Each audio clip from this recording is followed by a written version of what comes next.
কুড়িগ্রামে দেখা মিলেছে হাঁসের কালো ডিমের। এই কালো ডিম নিয়ে স্থানীয় মানুষের মধ্যে দেখা দিয়েছে কৌতূহলের। কালো ডিম দেখতে অনেকেই ভিড় করছেন।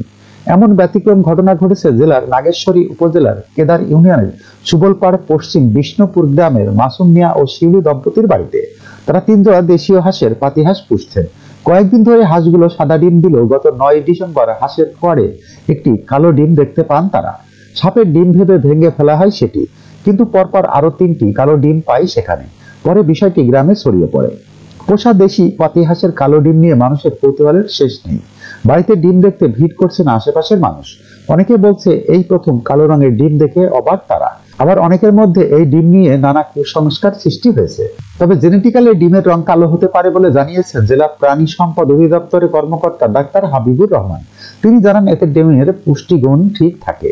এটি একটি অস্বাভাবিক ঘটনা, তবে এতে আতঙ্কিত বা কুসংস্কার মনে করার কিছু নেই বলে জানান তিনি। তবে এর আগেও একই উপজেলার 3টি ইউনিয়নে হাঁসের কালো ডিম পাড়ার খোঁজ পাওয়া গিয়েছিল। যখনকার খবর তখনই দেখতে চোখ রাখুন সুন 24 টিভিতে। চ্যানেলটি সাবস্ক্রাইব করুন।